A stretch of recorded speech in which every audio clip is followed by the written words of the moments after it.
What up, YouTube? Woo! We had us a game last night. I'm talking about the NBA Finals. Pacers versus the Thunder game one, and it was exciting. Now, I know everybody thought, oh, well, what's about to happen? The Thunder about to get this game. They about to win easily. This series is now up for grabs because the Pacers showed you why they are in the NBA Finals. They did it again. And it all starts with stealing game one. In almost every series, I think actually in every series of the playoffs, they have stole game one, took it as their own, took that home court advantage, and they have showed why they belong in the NBA Finals. As a Cleveland Cavaliers fan, I am sick. Shout out Richard Jefferson on ESPN last night. He said the Knicks, the Bucks, and the Cavs are all sick at the Pacers right now because they did it again. And you know what? As a fan, I was sick. I was like, here we go again with this stuff. Coming back, the way they came back, it was like a nightmare because I watched it happen in every series, especially in the series second round against the Cavs. And I'm not gonna lie, they have earned my respect. They deserve all the credit. Everybody counted them out. No one thought they would be here, and they showed exactly why they should be here. Let's talk about that shot right quick. Tyrese Haliburton. The Pacers didn't lead the entire game up until 0.3 seconds left in the game. And, you know, that just goes to the nature of the Indiana Pacers team this year, especially in these playoffs. I don't really believe in the comeback kid too much. That's not really my style. I believe in you getting the lead and maintaining the lead and holding the lead. But these guys have showed what true resilience and grit is. I mean, wow. You can't make this stuff up, you know? They came back, they did what they were supposed to do, and when it all came down to it, they put the ball in Tyrese Haliburton's hands. And he has now hit 4, maybe 5, either game tying or game winning buckets in the final 5 seconds of the game, and he's done at least one of these in each round of the playoffs. This dude is for real. And he's showing you why he is not overrated. He is balling out here. And whoever said he was overrated, y'all got some splaining to do. That's all I got to say. Y'all got some splaining to do. Because, not overrated, bro. The Pacers are doing a great job at team basketball. There was nobody who scored more than 20 points last night. Nobody scored 20 points at all last night. Tyrese Haliburton, he didn't have the best game. It was decent, 14 points, 10 rebounds, 6 assists. But those 2 points in that last shot were the most important of last night's game. This was a master class on resiliency, trust from the coaching staff. Rick Carlisle could have taken a timeout so that he could advance the ball and set up a play for his guys. But he saw that OKC was off balance. They didn't expect Shea to miss that shot. They didn't expect him to not get a foul call. They were all discombobulated and their defense was not set. And the Thunder allowed Tyrese Haliburton to get the ball in his hands, run down the court, not really set up a play, but get to his spot and get an open jumper. Can't do that, man, because you see what happened. He hit it in every series. This man is not afraid of the moment, and in every series he has taken a big shot after big shot after big shot and made them all. He had that one shot against the Knicks where he got a little help from the basketball gods, but guess what? Still didn't miss. He took those shots. He wasn't afraid to take those shots, and he sank them all. So kudos, Tyrese Haliburton. Man, that was a great game.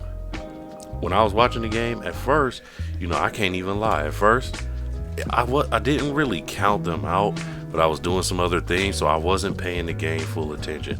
It was like, okay, I see Indiana, they trying to come back. They're trying to do a little something, something, and then OKC go back up 9 or 15 or something like that. And so I was like, well, this game might be over. But something told me, nah. Actually, it wasn't something. I remembered the fact that the Pacers have come back at least once in each series of these playoffs. And I said, nah, this game ain't over yet. And they got a way of stealing game one. Let me finish up what I'm doing and get back to watching. And I saw that shot, and I almost shouted like I was rooting for the Cavs. Like, that shot was great, and I think this is gonna go down. Especially if the Pacers win, this is gonna go down as one of the greatest playoff runs, and probably one of the greatest final shots of all time. I know it's a game one, so it's like, well, it wasn't, for the whole series, but this run that they are on is immaculate. If they are able to pull this out, this is going to be one of the greatest playoff runs of all time. All time. This goes to show you that team effort is what matters. In the last 3 minutes or so, I would say, man, that team ball, especially in like the final minute and a half, 2 minutes, you had Neesmith hit a three. You had Nembhard hit a three. He hit a step back three in Shea's face. Actually had Shea rattled at the free throw line. Like, this was team basketball and the epitome of team basketball. You have 1, 2, 3, 4, 5, 6, 7 guys drop over 10 points, and almost 8 with TJ McConnell getting 9. Like, this was a complete game and a master class. Now, what I will say is we also saw who's the better team when it comes to playing hero ball. The Pacers, everybody was the hero. These guys hit big shots when it mattered. They got some good defensive stops when it mattered, and they played like a real team. Whereas OKC, they played good. They had great defense. They were who we thought they were up until those last few seconds. And in those last few seconds, you see where Shea demanded the ball. Quite honestly, that's what I thought he should have done. But OKC is not known for being the hero of the game. And when it came down to Shea's last shot, he missed it. He did the move that he normally always does, but the Pacers saw it coming.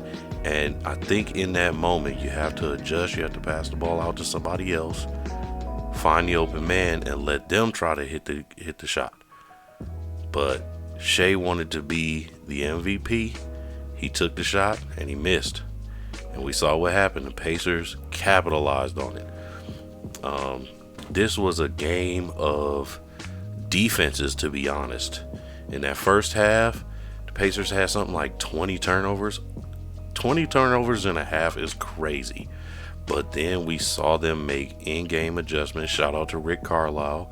He's been making in-game adjustments all playoffs. And this is something that's very important, especially when I was talking about the Cavs in the previous episode. We see these in-game adjustments, and we see how they play out. It works for the Pacers. Man, the in-game adjustments that he made so that they only had, I think, 5 turnovers in the second half. So that just goes to show you, okay, what OKC was doing in that first half of the game, yeah, it worked. But we made some adjustments at halftime, and they were able to chip away at that lead, set themselves up for success at the end of the game. OKC, like I said, played great defense, but not down the stretch. See, down the stretch, you let these guys hit big shot after big shot, and some of it is luck, but a lot of this is just about execution and keeping your foot on the gas. If you are up and you have no chance to relax, You have no chance to relax. You relax after the game hits 0 and after the game is over. The NBA is 48 minutes of basketball. You cannot play 47 minutes and leaving the last minute open, because you see what happened. You have to play the full 48. And that brings me to my next point. Putting opponents away. If you were up 20, a 20-point lead is nothing in the NBA anymore, man. That does not mean that you won this game at all. We just saw them come back from being down 20 and winning the game with 0.3 seconds left. You have to go into the fourth quarter up 30, 40 nowadays to truly solidify the game. You have to be up a ton, because these Pacers, they kick into gear, they put their foot on the gas, and the next thing you know, they scored 20 points in 3 minutes. And it has been astonishing to watch this entire playoff series. And that just goes to show the game isn't over until the game is over. This game is not over until you see 000 and red lights all over the court. You have to keep playing. And I want to turn that kind of into some motivation for you guys. Your story isn't over until your clock hits 0. So keep hope alive. Keep chipping away. If you feel like you're down 20 in this game of life, chip away. Get it down to 10. Get it down to 5. Get it down to 3. Sometimes you're going to take steps forward and you're going to get knocked back a little bit. But you got to keep your foot on the gas. You got to keep grinding. You got to have a chip away mentality. And you have to know that you can get the job done. With all of that, building up your confidence and things like that, I promise you will come clutch when it matters. And that's exactly what happened in this game. Tyrese Haliburton, he could have put his head down. Oh man, I only got 12 points. I don't know what I'm going to do. No, he kept playing. He trusted his teammates. He said, okay, I only got 12. Well, guess what? We got 8 seconds left. The ball is in my hands. I can get 2 more points. We only down 1. All I need is 2 more points. And he finished the game with 14 points. But those 2 points were the biggest of his career so far. If this leads to the Pacers winning this NBA Finals, first of all, OKC's historic run is going to mean nothing. But more importantly, the Pacers will have the greatest NBA playoff run, arguably ever. And those will be the 2 biggest points of Tyrese Haliburton's career. And we are watching the blossoming of a star. We're watching the blossoming of a star. He has come to play. He has come to shut all the naysayers down, all that overrated, all of that. And should the Pacers win, he has got all the receipts. Okay? So I hope this goes to help some of you all. I hope the little motivation aspect helps some of you all. Thanks for listening. This was just a little surprise episode. I'll catch y'all on the next one.